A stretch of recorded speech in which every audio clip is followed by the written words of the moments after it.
Shalom, selamat pagi, semangat.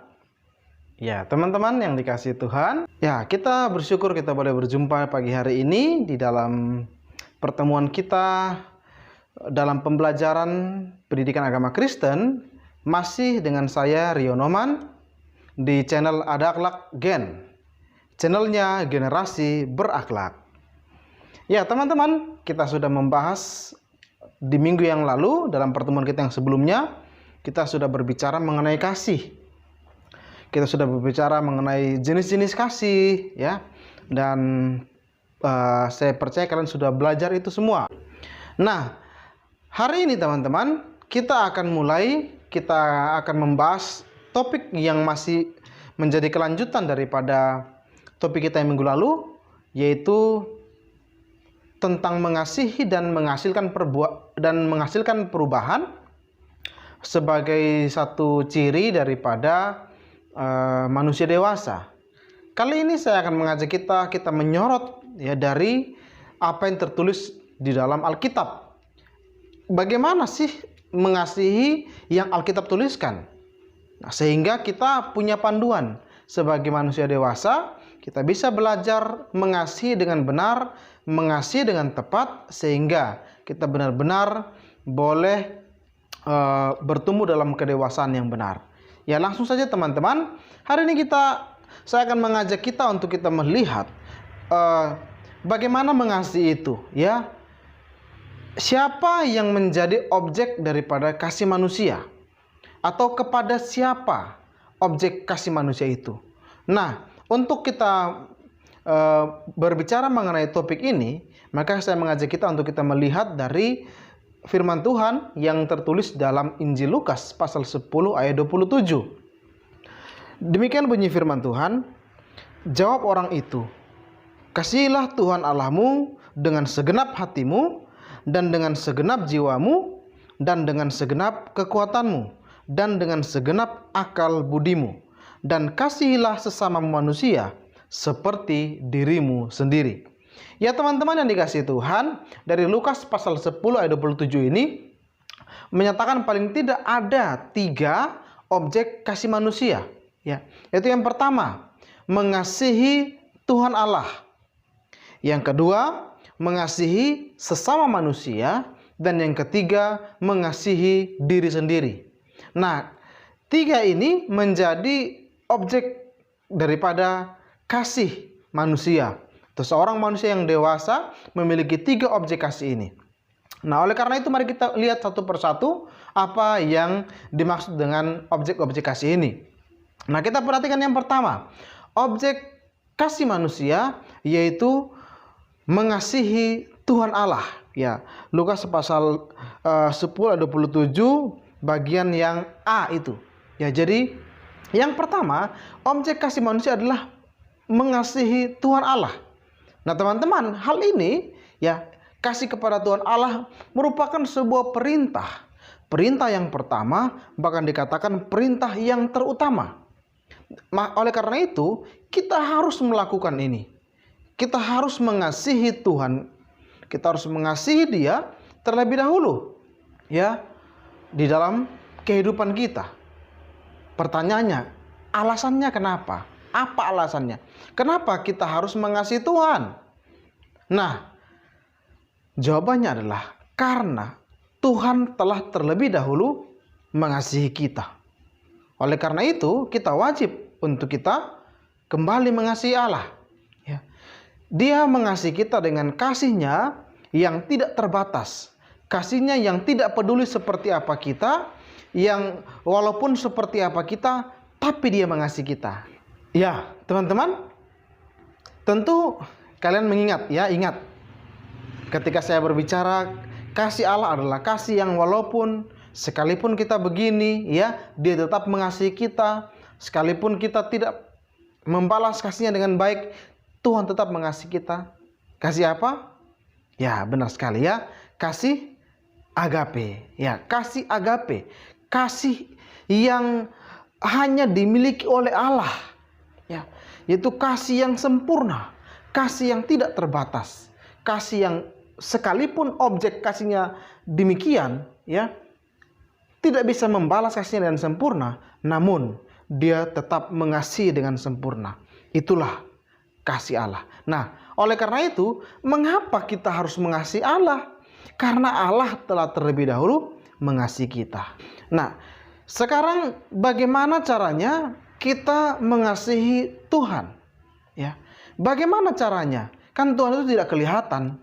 Jadi cara saya mengasihi Dia bagaimana? Oke, mari kita perhatikan bersama-sama. Yang pertama, cara kita mengasihi Tuhan adalah kita wajib dan harus menuruti perintahnya.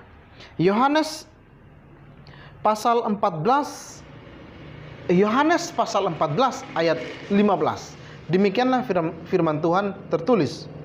Jikalau kamu mengasihi aku, kamu akan menuruti segala perintahku. Jadi sini firman Tuhan tertulis jelas bagi kita. Ketika seorang berkata bahwa saya mengasihi Tuhan, maka wujudnya adalah apa? Maka saya harus menaati perintah-perintah Tuhan. Nah, di mana saya bisa ketemukan perintah-perintah Tuhan? Maka Alkitab tersedia bagi kita. Buku yang sangat tebal, yang sangat besar itu. Di dalamnya berisi berbagai macam perintah Tuhan. Yang Tuhan mau kita belajar untuk menurutinya. Belajar untuk menaatinya. Oke? Itu yang pertama. Yang kedua, bagaimana caranya mengasihi Tuhan? Yaitu dengan cara hidup di dalam Tuhan. 1 Yohanes pasal 4 ayat 16 tertulis. Kita telah mengenal dan telah percaya akan kasih Allah kepada kita. Allah adalah kasih, dan barang siapa tetap berada di dalam kasih, ia tetap berada di dalam Allah dan Allah di dalam Dia. Jadi yang kedua, kita mengasihi Allah dengan cara kita hidup di dalam Allah. Nah, ketika kita hidup di dalam Allah, gambarnya seperti apa sih? Nah, seperti ini sederhananya. Ketika kita ingin pergi ke suatu tempat, maka kita akan masuk ke dalam sebuah kendaraan. Misalnya kita masuk ke dalam mobil. Nah, ketika mobil itu, misalnya kita mau bergerak ke Parapat, mobil itu tentu berjalan ke Parapat. Nah, tapi saya bilang, ya, saya tidak mau jalan lewat Simpang 2. Saya mau jalan lewat perdagangan. Nah, mobilnya lewat Simpang 2. Saya berjalan ke perdagangan. Maka tidak mungkin sampai. Ataupun kalaupun sampai, saya akan berputar-putar. Nah, maka kalau saya mau sampai ke Parapat, saya harus naik mobil, saya di dalam mobil itu, dan mobil itu bawa saya ke Parapat, saya ikut saja kemana mobil itu pergi. Itulah gambaran sederhana ilustrasi bagaimana ketika saya berkata saya hidup di dalam Tuhan, ya, Tuhan mau saya seperti apa, Tuhan mau bawa saya bagaimana, mengikuti rencana dan rancangannya dalam kehidupan saya, maka saya ikut. Karena saya di dalam Tuhan, dan Tuhan di dalam saya. Itu yang kedua, cara mengasihi Tuhan.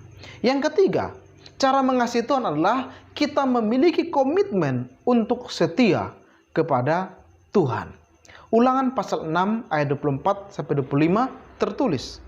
Tuhan Allah kita memerintahkan kepada kita untuk melakukan segala ketetapan itu dan untuk takut akan Tuhan Allah kita, supaya senantiasa baik keadaan kita dan supaya Ia membiarkan kita hidup seperti sekarang ini. Dan kita akan menjadi benar apabila kita melakukan segenap perintah itu dengan setia di hadapan Tuhan Allah kita seperti yang diperintahkannya kepada kita. Yang ketiga, kita harus punya komitmen untuk setia kepada Tuhan. Kenapa? Ya karena seperti alasan kenapa kita harus mengasihi Tuhan. Karena Tuhan telah terlebih dahulu mengasihi kita. Maka kenapa kita harus setia kepada Tuhan dan penuh komitmen untuk itu? Karena Tuhan sudah setia kepada kita sampai dengan detik ini. Buktinya apa? Buktinya, coba kamu ambil, taruh tanganmu ini, taruh depan hidungmu, dan kamu rasakan. Masih ada nggak napasnya? Nah, kalau masih ada napas di tanganmu itu, ya, artinya itulah kesetiaan Tuhan. Walaupun kita jugul bandal, walaupun kita nakal, kita suka melawan, ya, kita tidak mau taat, ya, kita membangkang, kita bandel, tetapi Tuhan setia sama kita sampai dengan hari ini. Ya, maka bersyukur. Oleh karena itu belajar punya komitmen untuk setia kepada Tuhan. Setia menaati perintahnya, setia hidup di dalam Tuhan. Yang terakhir, yang keempat, cara kita mengasihi Tuhan adalah dengan cara kita mengasihi sesama. 1 Yohanes pasal 4 ayat 20 tertulis demikian. Jikalau seorang berkata, aku mengasihi Allah, dan ia membenci saudaranya, maka ia adalah pendusta. Karena barang siapa tidak mengasihi saudaranya yang dilihatnya, tidak mungkin mengasihi Allah yang tidak dilihatnya. Jadi saudara, yang terakhir, yang keempat, cara kita mengasihi Allah adalah dengan cara kita mengasihi sesama kita. Ya, Allah tidak kita lihat. Oleh karena itu kita mempraktekkan kasih kepada Dia, pribadi yang tidak kita lihat, adalah dengan cara kita bisa mengasihi orang yang kasat mata di depan kita. Ya, mengasihi orang-orang di sekitar kita, mengasihi saudara kita, mengasihi teman sahabat kita. Bahkan firman Tuhan berkata lebih daripada itu, kasihilah musuhmu. Nah, jadi inilah cara-cara untuk kita mengasihi Tuhan. Mari kita mempraktekkan cara kita mengasihi Tuhan dalam kehidupan setiap hari kita sebagai bentuk kita mengasihi Tuhan. Yang berikut, objek yang kedua, objek kasih manusia yang kedua adalah mengasihi sesama manusia. Nah saudara, teman-teman dikasihi Tuhan, mengasihi sesama manusia, kalau kita berkata kita mengasihi orang-orang yang baik sama kita, orang-orang yang dekat dengan kita, ya teman, sahabat, saudara, itu adalah hal yang mudah, tidak sulit. Ya, mereka bersama dengan kita, baik dengan kita, tentu kita juga harus baik dengan mereka. Nah, pertanyaannya, tetapi ya, bagaimana cara kita kalau firman Tuhan katakan bahwa kita harus mengasihi musuh? Bagaimana caranya kita mengasihi orang yang menjahati kita? Orang yang suka membuli kita, ya. Di kelas kerjanya saya digangguin saja sama dia, padahal saya sudah menegur, saya sudah segala macam cara, sudah lapor guru, tapi terus saya diganggu, terus saya dibully. Ya, tentu ini tidak mudah. Ini perkara sulit, sukar. Ya. Akan tapi teman-teman yang dikasihi Tuhan, firman Tuhan tegas mengatakan bahwa kita harus mengasihi sesama kita, terlebih mengasihi itu tadi orang-orang yang menjahati kita, musuh kita, orang-orang yang suka membuli kita. Nah, oleh karena itu, mari kita belajar bersama. Kira-kira bagaimana caranya supaya kita bisa mengasihi sesama manusia kita, ya, terlebih dikatakan oleh firman Tuhan orang-orang yang menjadi musuh kita. Yang pertama, ya, cara kita mengasihi sesama manusia adalah dengan cara kita tidak membeda-bedakan. Ya, teman-teman yang dikasihi Tuhan, kita punya semboyan di negara kita ini, yaitu apa? Bhinneka Tunggal Ika, berbeda-beda tetapi tetap satu juga. Jadi sebenarnya negara kita sudah mengakomodir kita untuk kita menjadi orang-orang yang bisa menerima perbedaan itu. Bukan untuk menjadi satu hal yang membuat kita tercerai-berai, terpecah belah, clash dan sebagainya, ya.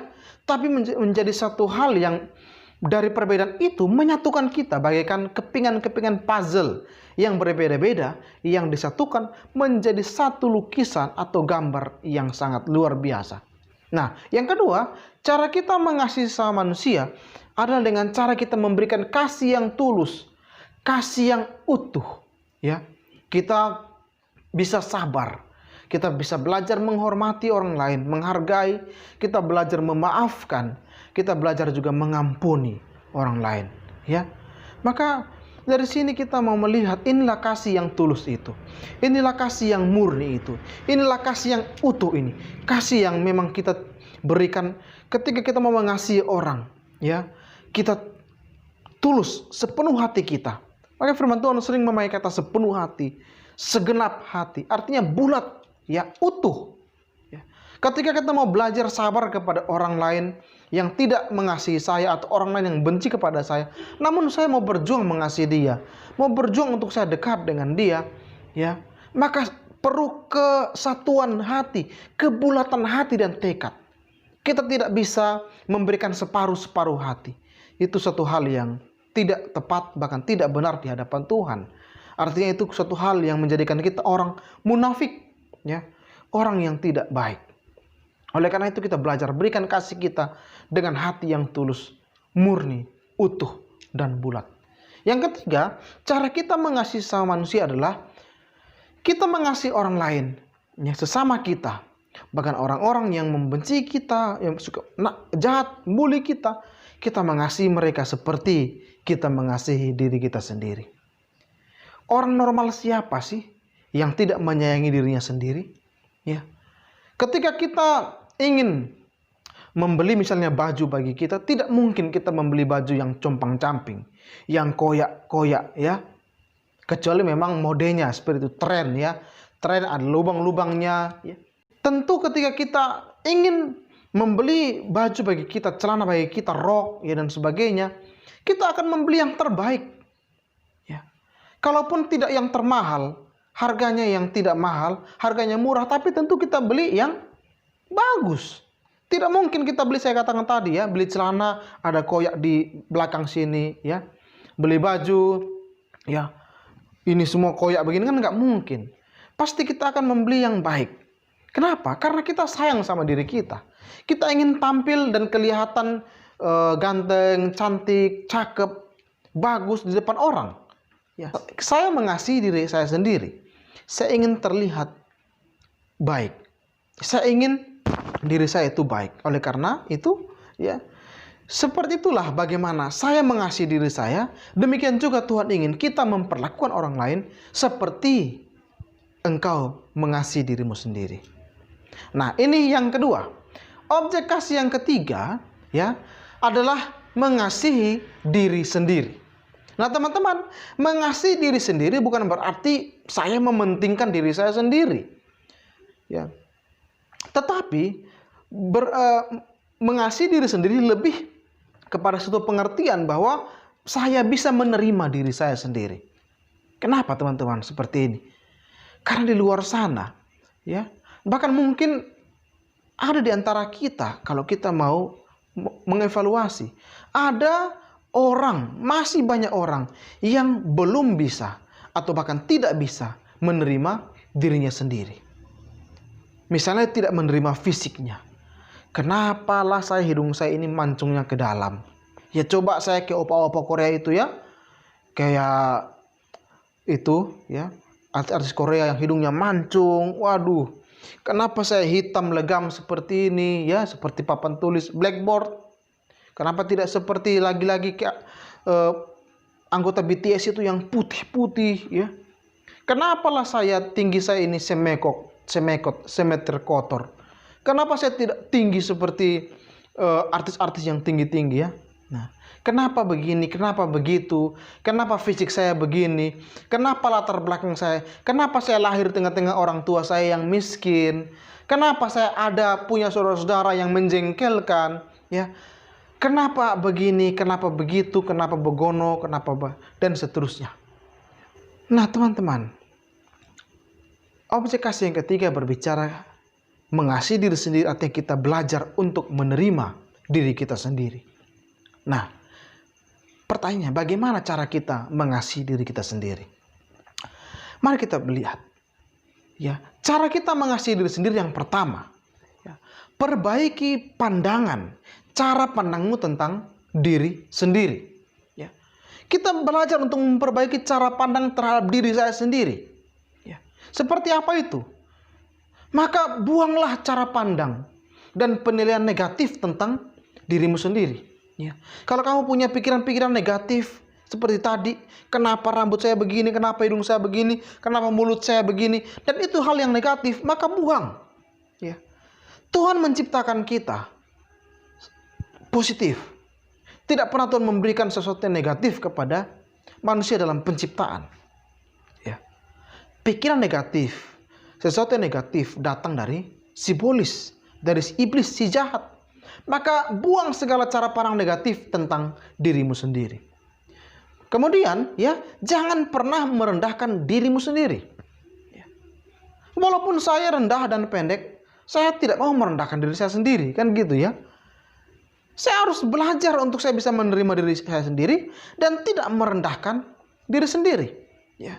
Tuhan berikan masing-masing kita itu talenta atau kemampuan tersendiri. Sekarang tinggal bagaimana kita menggali potensi diri kita untuk kita menemukan apa kelebihan kita. Nah, kemudian jangan menuntut kesempurnaan, ya. Tidak ada manusia yang sempurna. Nobody is perfect, ya. Manusia kita terbatas. Kesempurnaan hanya milik Tuhan, ya. Setelah manusia jatuh dalam dosa, tidak ada lagi yang sempurna. Maka jangan tuntut kesempurnaan. Saya harus seperti A, ya. Saya iri kepada B, saya ingin menjadi C. Jangan, ya. Jangan tuntut kesempurnaan, tapi be yourself. Jadilah dirimu sendiri. Dan kemudian, ya, kita memperbaiki cara penilaian tentang diri kita dengan cara apa? Perbaiki pola pikir dirimu sendiri. Jadi, berikanlah pikiran-pikiran yang positif. Positive thinking. Itu yang kita pikirkan tentang diri kita, ya. Ini bukan kesombongan, tapi belajar untuk kita memperbaiki cara pandang diri kita sendiri. Nah, yang kedua, ya, cara kita mengasihi diri sendiri dengan apa? Berlatih mengasihi diri sendiri. Nah, berlatih mengasihi diri sendiri. Seperti apa itu berlatih mengasihi diri sendiri? Nah, berlatih mengasihi diri sendiri, caranya adalah apa? Kita menerima diri apa adanya. Kalau saya hitam begini, puji Tuhan. Ya, tidak ada dibilang orang putih manis, coklat manis. Yang ada dibilang apa? Hitam manis. Hitam manis. Oh, hitam manis, ya. Jadi bersyukur saya hitam. Artinya saya manis, ya. Tidak perlu makan pakai gula. Kalian lihat saya pun sudah terasa manis. Nah, berarti mengasihi diri sendiri dengan cara apa? Menata pola hidup yang seimbang dan teratur. Maka belajarlah, ya, tatalah pola hidupmu. Jadikan hidupmu ini disiplin, teratur dalam segala hal. Itu cara kamu mengasihi diri kamu sendiri, ya. Bangun tidur apa yang kamu lakukan. Belajar punya pola hidup yang teratur. Belajar punya disiplin. Mulai apa? Disiplin waktu. Belajar tertib dalam segala hal. Nah, kemudian mengasihi diri sendiri dengan cara apa? Ya, membuka diri untuk mengenal orang lain dan juga untuk dikenal oleh orang lain. Jangan jadi manusia yang antisosial, ya. Jadilah manusia yang bersosialisasi. Kita tidak bisa hidup seorang diri, ya. Kita aja hadir di dunia karena ada ayah dan ibu. Tidak mungkin kita tiba-tiba muncul dari dalam batu dan keluar jadi saya. Kita lahir dari manusia. Artinya kita membutuhkan manusia untuk kita ada. Maka jadilah orang yang mau bersosialisasi, berkenalan dengan orang lain, belajar mengenal berbagai macam karakter, belajar mengenal berbagai macam temperamen, belajar mengenal dan memahami orang lain. Ya, juga kita jangan hanya demikian, tapi kita juga perlu untuk dikenal orang. Jangan menutup diri. Orang harus tahu siapa saya, bagaimana saya, ya, terbuka dengan orang lain. Nah, dan yang berikut adalah apa? Untuk berlatih menerima, mengasihi diri sendiri, kita belajar untuk mencintai dan juga dicintai oleh orang lain, ya. Oleh karena itu teman-teman, inilah, ya, 3 objek kasih yang sudah kita pelajari hari ini. Kiranya kita boleh mempraktikkan kasih-kasih ini dalam kehidupan kita sebagai bentuk kita belajar berproses menjadi manusia dewasa. Terima kasih untuk kebersamaan kita. Terima kasih untuk keseriusan kalian dalam memperhatikan pelajaran kita pada hari ini. Kiranya Tuhan memberkati kita. Shalom, Tuhan Yesus memberkati. Semangat.